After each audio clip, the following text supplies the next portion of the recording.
प्रधानमंत्री नरेंद्र मोदी 3 प्रमुख देशों जॉर्डन, इथियोपिया और ओमान की 4 दिवसीय की यात्रा पर रवाना हो गए हैं।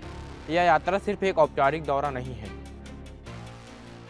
बल्कि भारत की विदेश नीति में पश्चिम एशिया और अफ्रीका के प्रति बढ़ती प्राथमिकता को दर्शाती है। विदेश मंत्रालय के अनुसार यह दौरा भारत के पुराने सभ्यतागत संबंधों को मजबूत करने और समकालीन आर्थिक साझेदारी को नई ऊंचाइयों तक ले जाने का अवसर है। पहले चरण में 15-16 दिसंबर को प्रधानमंत्री जॉर्डन की यात्रा करेंगे। यह यात्रा विशेष रूप से इसलिए महत्वपूर्ण है क्योंकि इस साल भारत और जॉर्डन के बीच राजनयिक संबंधों की 75वीं वर्षगांठ है। किंग अब्दुल्लाह द्वितीय के निमंत्रण पर हो रही इस यात्रा में प्रधानमंत्री मोदी जॉर्डन के राजा और प्रधानमंत्री जाफर हसन से विस्तृत वार्ता करेंगे। अम्मान में वो भारतीय समुदाय से भी मुलाकात करेंगे जो भारत जॉर्डन के संबंधों को मजबूत बनाने में अहम भूमिका निभा रहे हैं। और वहीं दूसरे चरण में 16-17 दिसंबर को प्रधानमंत्री इथियोपिया जाएंगे। यह उनकी इथियोपिया की पहली यात्रा होगी। इथियोपिया के प्रधानमंत्री डॉक्टर अबी अहमद अली के निमंत्रण पर हो रही इस यात्रा में पीएम मोदी इथियोपियाई संसद के संयुक्त राष्ट्र सत्र को संबोधित करेंगे। यह एक ऐतिहासिक अवसर होगा जहां वह भारत की लोकतांत्रिक यात्रा और ग्लोबल साउथ के लिए भारत इथियोपिया की साझेदारी के महत्व पर अपने विचार साझा करेंगे। और तीसरी और अंतिम चरण में 17-18 दिसंबर को प्रधानमंत्री ओमान की यात्रा करेंगे।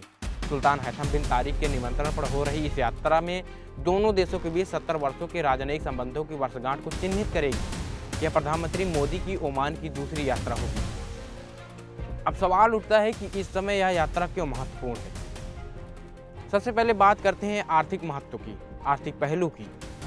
जॉर्डन भारत का तीसरा सबसे बड़ा व्यापारिक साझेदार है, जिसके साथ करीब $2.8 का व्यापार होता है। मुख्य रूप से उर्वरकों में इथियोपिया के साथ वित्त वर्ष 2025 में $550 मिलियन का व्यापार हुआ था, जिसमें भारत लोहा इस्पात, फार्मास्यूटिकल और मशीनरी निर्यात करता है। लेकिन सबसे महत्वपूर्ण है ओमान के साथ संबंध। भारत और ओमान के बीच वित्त वर्ष 2024 और 25 में $10.6 बिलियन का द्विपक्षीय व्यापार हुआ। इससे भी बड़ी बात यह है कि इस यात्रा से पहले केंद्रीय मंत्रिमंडल ने ओमान के साथ मुक्त व्यापार समझौते को मंजूरी दे दी है। यह CEPA 2023 में शुरू हुआ था। यह CEPA नवंबर 2023 में शुरू हुआ था और अब अंतिम रूप ले चुका है।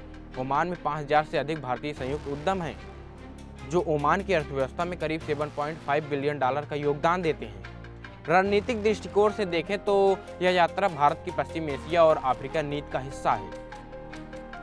पिछले कुछ वर्षों में भारत ने इन क्षेत्रों के साथ अपने संबंध को मजबूत करने पर जोर दिया है।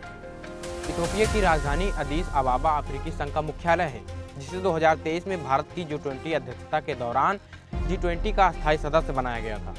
यह भारत की ग्लोबल साउथ के प्रति प्रतिबद्धता को दर्शाता है। ऊर्जा सुरक्षा के मामले में भी यह यात्रा बेहद महत्वपूर्ण है।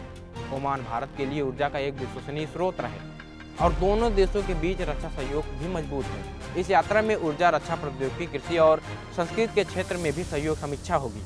भारतीय प्रवासी समुदाय की बात करें तो तीनों देशों में लाखों भारतीय रहते हैं, जो न केवल इन देशों की अर्थव्यवस्था में योगदान देते हैं, बल्कि भारत के साथ लोगों के संबंधों को भी मजबूत करते हैं।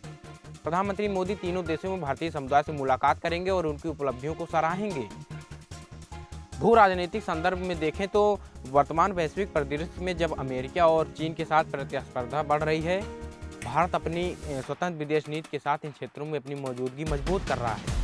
पश्चिम एशिया में स्थिरता और शांति भारत के लिए अत्यंत महत्वपूर्ण है, क्योंकि यहाँ से भारत की ऊर्जा जरूरतें पूरी होती हैं और यहाँ बड़ी संख्या में भारतीय काम करते हैं। यह यात्रा भारत की बहुआयामी कूटनीति का एक शानदार उदाहरण है, जहाँ आर्थिक हित, रणनीतिक साझेदारी, ऊर्जा सुरक्षा और सांस्कृतिक संबंध सभी एक साथ जुड़े हुए हैं।